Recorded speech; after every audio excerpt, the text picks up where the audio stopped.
Hello, everyone, and welcome to another edition of my virtual book club. I'm glad that you came to share with us tonight. As usual, I want you to make sure that you take this time, this moment to share, start a watch party as we have another dynamic author sharing with us today. So, come on, let's make sure we do this during this pandemic. What greater time to read than right now as we are confined to the house yet again as we get ready for round two of this pandemic.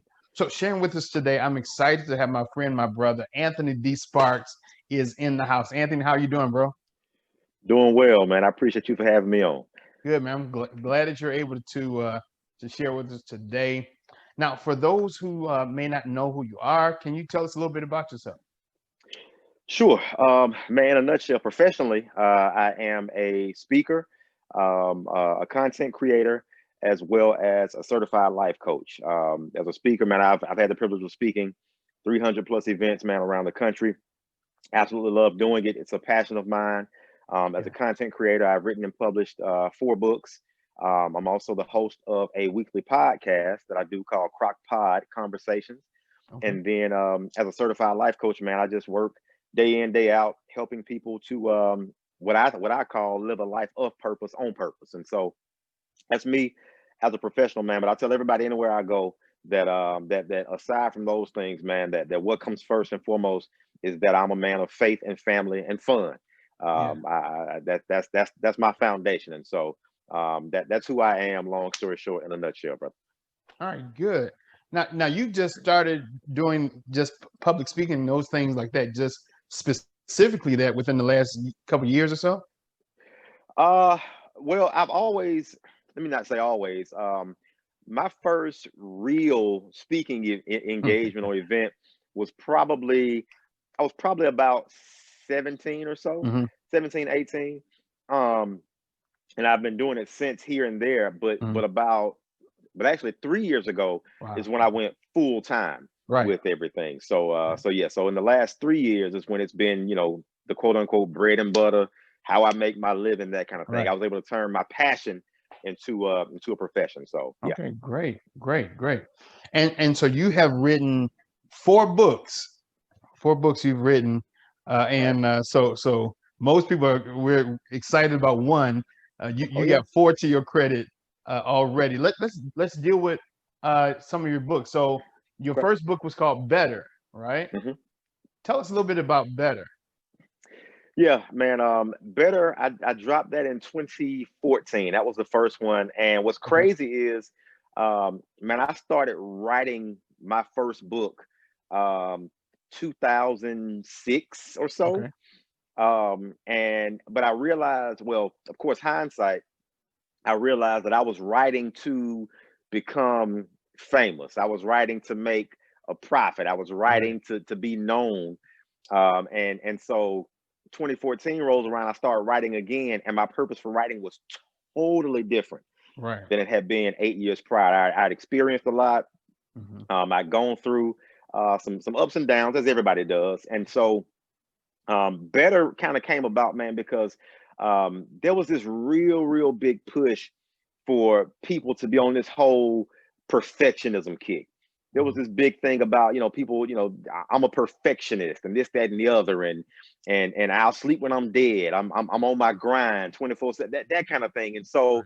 I really just kind of got the inspiration, man, to write from that angle, to kind of relieve me first, and then of course everybody else who got the book and who read the book, just of the pressure to feel like you gotta be great, you gotta be perfect, you gotta be 1,000% on all the time. Because Right. I think, man, I think that contributes to a lot of early graves, to be honest with Yeah. you, brother. Yeah. And so I wrote it from that angle, and I just kind of wanted to lay out in that book seven, I call it 7 keys to living a life of progression, not perfection. Okay. Because I believe that's what it's about. It's about progressing, getting better every day, as opposed to feeling like you've achieved this place of perfection, which, if we're honest, we know that's unattainable, man. And so Right. if that's the goal, you're gonna forever be disappointed. But if your goal is to just simply get better, progress day in, day out, then that's why I wrote that book, to kind of speak to people who are interested in that angle. What is one of the keys to that you would suggest to getting better or to progression? What's one of the keys? Yeah, actually, man, the very first chapter in the book, I titled it "Put the Toilet Seat Down," and and the meaning is simple, which is just simply do the little stuff, do the Right, small stuff, take care of the right, small things. I think a lot of times, man, we want to be so great, and we want to be this, that, and the other. mm, Um, I say it like this: too many of us want to change the planet instead of simply blooming where we're planted. yeah, And if good, we just focus on where we are and what we can do in that space, man, I think life gets better. And yeah, so by putting the toilet seat down, that's just simply my way of saying do the little stuff. And if you just do the little stuff every day, it kind of takes care of the bigger things. So hmm, that's one key that I laid out in the book. right. All right, good.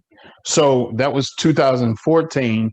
And Hmm. then your next book is Relation Tips, A Yep. Guide to Treating Your Heart Right. Let's talk Yeah. about relation tips. We had a chance to actually share the platform when you talked about relationships. So share with Yeah. us some things about relationships. Yeah, relation tips, man. That was it's crazy because I always knew when I really started writing and writing with a purpose, writing from a place of purpose, not profit, as a motive. I always knew I wanted to do a relationship book, not because I'm a guru or an expert, but just simply because I felt like I'd had some experiences that I felt like could be beneficial to other people, and Right. so that was the goal. And so I wrote relationships, man. I had no idea it would happen so quickly, but Better came out October of 14. Relationships was December 15. So literally right out, a little over a year later, I released relationships. And so, like I said, it was just kind of me, um, kind of using my experience, but also some of the experiences that I had seen from other people. Some of the experience I touched on in the book were from clients I had coached, in a relationship, or from a relationship perspective. And so I just wanted to really kind of encapsulate what I'd experienced, what I'd seen some other folks experience, and what I know a vast majority of people experience when it comes to love and your heart. And I just wanted to kind of crystallize it in a book to forever be there to help people just kind of navigate those relationships, man. Because as we know, love and the heart is something that ain't going nowhere. It's super significant. It plays a large role in our day-to-day lives, man. And so I just knew that I wanted to write something that could help people, like it says, treat their heart right, just as they're trying to earn somebody else's or trying to treat somebody else's right. I think it's also equally important to treat yours right as well. Yeah, when you talk about treating your heart right, what is one thing you think that we do that it is heart abuse, so to speak? if, Yeah, that's good. if you want to treat your heart right, what are we doing wrong with our heart Yeah. when it comes to heart? Yeah, no, that man, that's a great question, and I love how you put that in terms of heart abuse. One of the things that I kind of mentioned in the book, man, was how so many of us are on this whole looking for someone to complete us kick, Mm, right? We always say, he or she completes me, or this, that, and the other. But I think that's flawed logic, because if that's the case, then well, let me say it this way: what we should be looking for is not somebody to complete us, but somebody to complement us. mhm, All right, because we got to be on point enough already, so that right. if and when somebody comes, if they never come, guess what? We're still complete as we can be, Yeah, right? But if I'm sitting around waiting on somebody to come and be the quote unquote other half or the missing piece, then that means I'm literally walking around in my life incomplete. And I right, just don't think that's fair, nor is it right, accurate. And so right. one of the examples I use, man, is when you think about the some of the age old combinations, peanut butter and jelly, right? Hmm, I talk about how when you bring those two things together, hmm, it creates magic, right. right? But peanut butter and jelly both stand on their own. You can Hmm, put jelly on toast. You can put peanut butter on bread, on an apple, on a banana. You can put jelly on a bagel, I mean, whatever you want to call it. But right, both of them are able to function outside of each other. right, And then when they come together, it's like, yo, I'm magic, you're magic, we're magic. But the right. key is before we even get to that point, we're Mm, already good by ourselves. And so they're the perfect complements, which is what I think we should be in relationships. We should always be able to complement each other as opposed to completing each other. Right. I think it's key when you talk about two becoming one, right? When you get married, Mhm. it's two becoming one. But most times people feel like I'm not complete and you're not complete. So when we get, so that's two halves becoming one. No, that's, Right. No, but it's two no. complete people That's who right. That's complement each right. other. That's good. That's That's real right. good. Exactly. All right. So you went from better to relationships, Yep. and then you got Confessions of a Dreamer. Talk Yeah. about Yeah. that. Yeah. Confessions of a Dreamer, man, is it's the shortest of them. Okay. Not necessarily by any design or any form of fashion, just how it worked out. But Okay. I remember, man, I started writing that one just because I had found myself in a place where I was starting to I realized that I was starting to live my dream. Okay. My dream of being an author and a speaker and a life coach. I was starting to realize that, and so as I try my best to do, I'm not going to say, Lord knows, I'm not perfect with it, but as I try my best to do, it's always to kind of crystallize and memorialize or kind of encapture where I am at the time to hopefully help those coming behind me who Hmm. maybe are trying to navigate the same terrain. And so I wrote Confessions of a Dreamer, man, to help other dreamers, to Hmm. help those who are also like, what, I know I got something in me. I just don't quite know how to get it out there, and then I'm encountering some stuff along the way that's a little rocky, that's a little rough. What do Hmm. I do when I hit these speed bumps and these doubters and my family not being supportive and me feeling like I don't even have what it takes sometimes? Like Right. how do I overcome that? And so because I had experienced all of that I just named, Hmm. I wrote that book, man, to like I said, help other dreamers navigate the terrain of, all right, I got a dream. Now I'm going for my dream.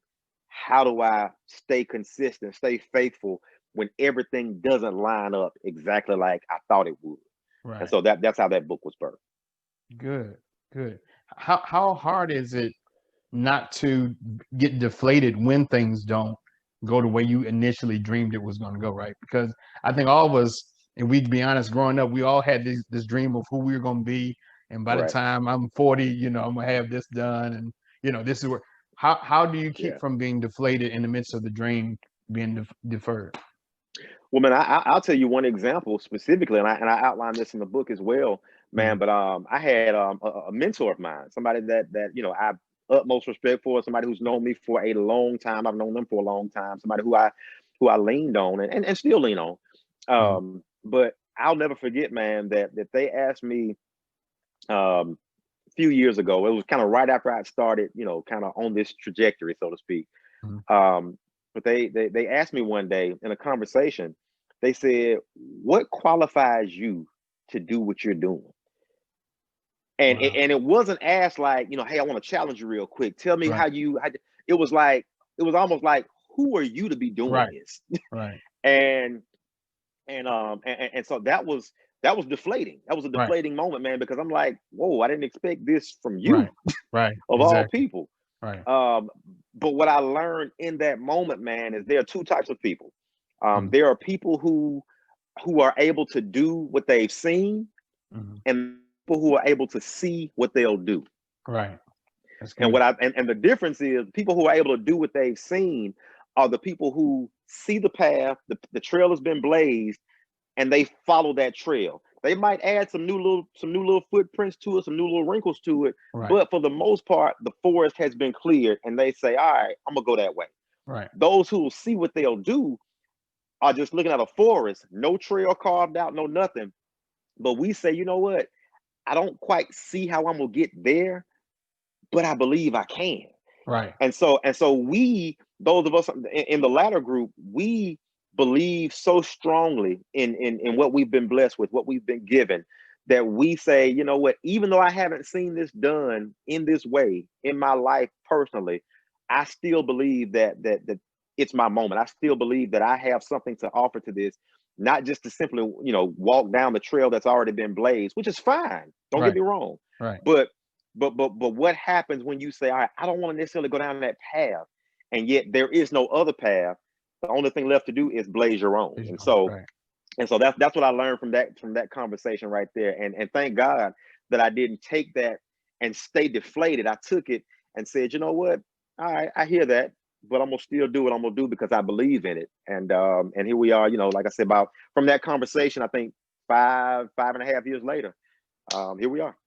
And yeah, that's a good testimony, man, because a lot of times, like you said, there are people who will, who will discredit you and all because of what they've seen. Right. But sometimes people that have information don't have innovation, right? And so That's right. those who have innovation don't even use information. Like, yeah, I know That's I right. might not know how to do all of this, but we're gonna figure it out, right? So Amen. Great so that's point. good. Great point. Yep. Confessions of a Dreamer. Good. Now Yep. your latest book, Help, I Am Struggling with My Purpose. Yeah. Yeah. That's and that's an ebook.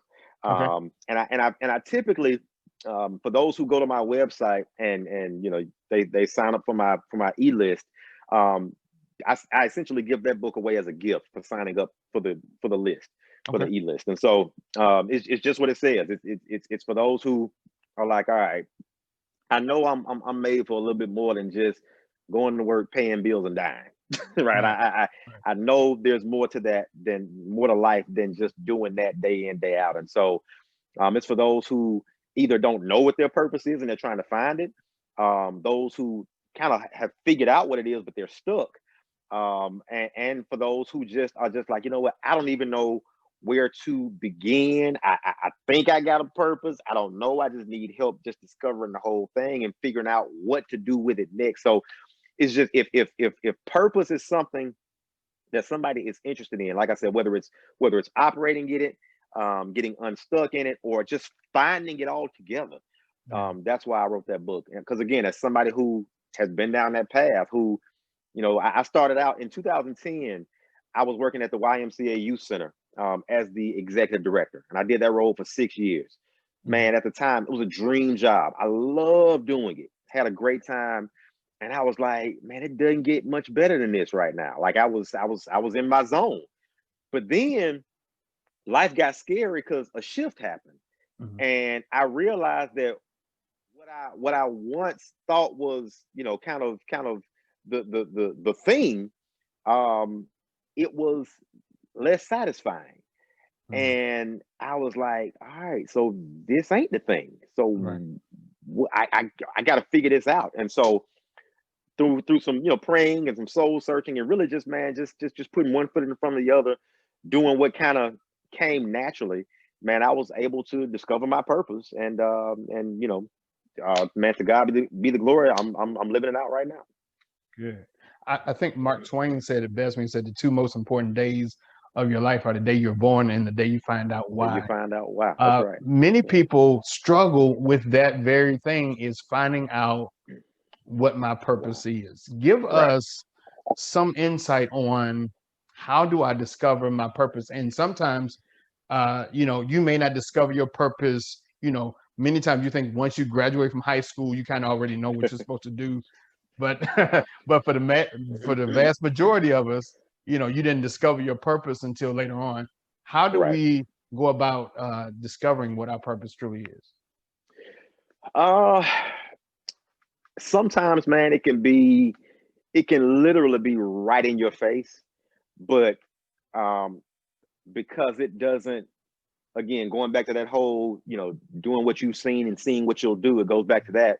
Right. Sometimes because it's like, ooh, I don't know anybody that does this, or Right. ooh, somebody said that ain't gonna be no way to really make a living or a life. And so we kind of dismiss it. Mhm. So sometimes, man, it's right there in our face. And so it's really a matter of you just throwing, I don't want to necessarily say caution to the wind, but it's you being so open and so receptive to everything that's floating around in here and in here.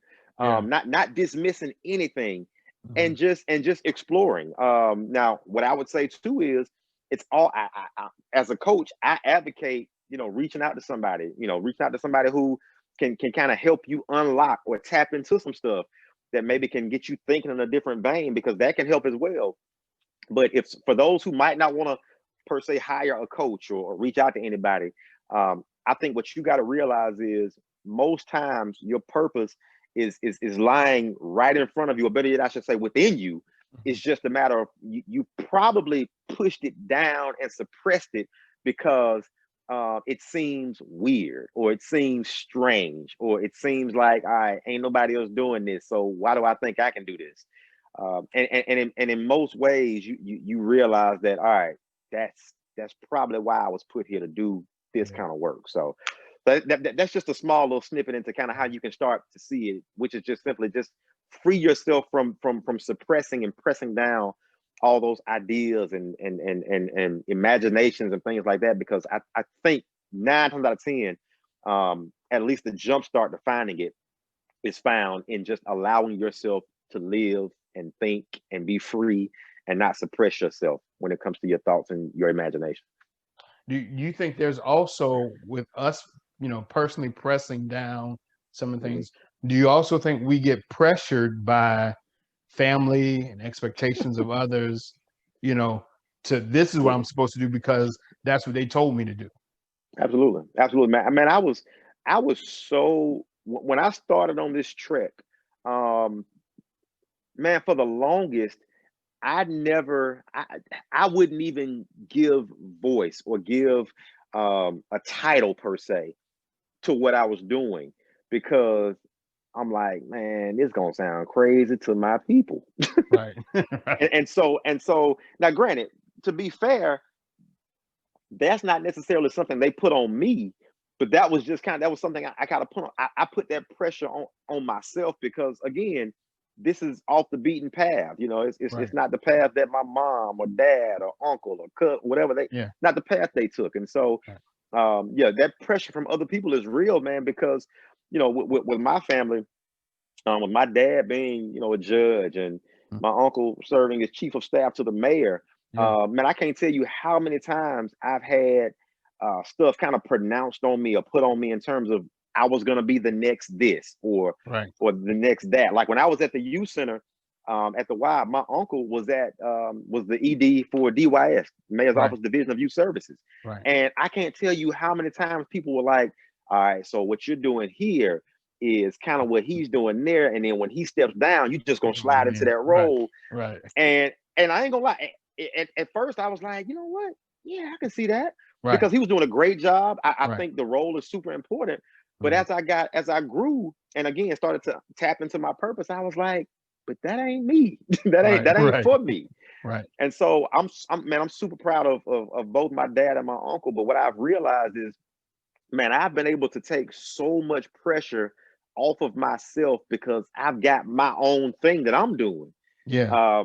That I don't have to, quote unquote, measure up to them in the professional space, because we're on 2 totally different tracks.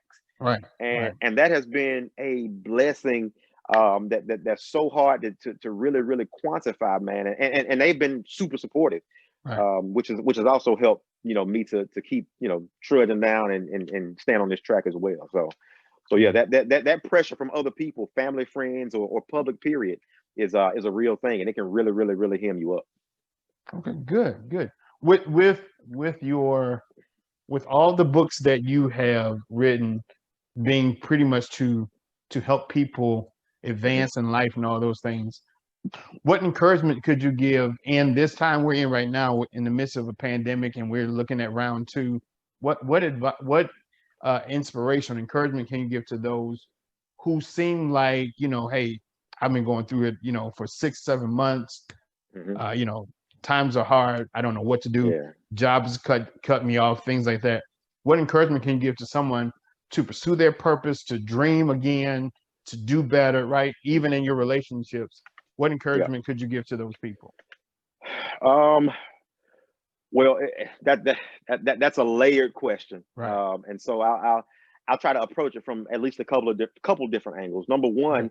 one, is I'll say this: I've been saying this since the onset of this pandemic, and that is, don't put too much pressure on yourself. Number one.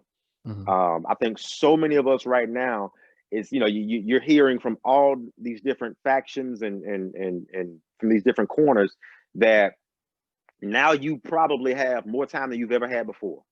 Mm-hmm. And so the theory is, now that I have all this extra time, now's the time to finish some things and get some things started and really just quote unquote hit the grind and do what I put on the back burner for so long. Right. Well, I think that can do more harm than help, because most times, man, what I found is as a creative and for fellow creatives, we take a lot of our cues and a lot of our inspiration from what's happening in the world around us, Mhm. right? We get that inspiration from being able to go out and interact with people Mhm. and go to different places and go to events and functions and just really just kind of soak up all that life has to offer. And Right. that's where we found a lot of our inspiration.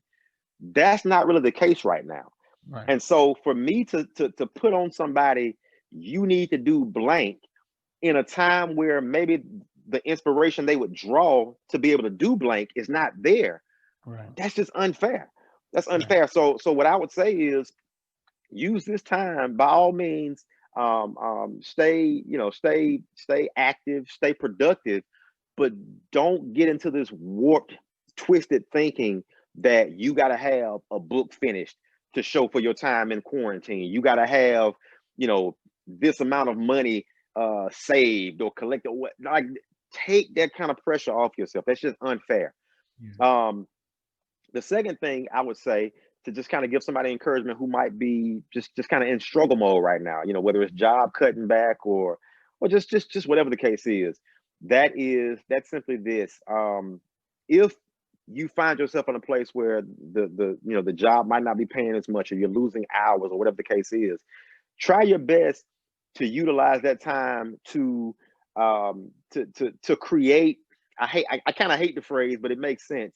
But find another source of income, Right. right? That extra stream of income. Because here's the thing, man, all of us have something in us that can be used to make some money. Yeah. All Yeah. right, all of us have that. Now, again, folks might not think it, but I just don't think you've thought it enough, because I Right. I think all of us have that. Mm. Something I learned back in 2017. Matter of fact, it's coming up on 3 years now. I was abruptly, unexpectedly, blindsided, fired from my job. Okay. 2017, a job I had, was fired from it out of the blue, no warning, no nothing whatsoever. Mm. And after the initial, grief and sadness and anger and all that stuff, what I realized, man, is that as much as I can help it, I will never again put myself in a position to where the right person can have the wrong day and it ends up messing me up for good. That's good. And so I say that to whoever out there might be struggling. Don't put all your eggs in that one basket. All right. I know you went to school for it. I know you've been there for 10, 5, 10, 15, 20 years. But guess what? Business is business. And at the end of the day, man, my brother says it all the time, folks will folk you, plain and Yeah. simple. Yeah. Folks will folk you, which Yeah. means if they got a chance to do something that's going to elevate them, if it results in crushing you, they're going to do it. Right. And so what I say is, don't put all your focus, all your energy, all your effort into getting that job back, or getting back to where you're working X amount of hours, or get it to where you've got all your post pandemic stuff is looking like pre-pandemic stuff again. Yeah. Don't bank on that.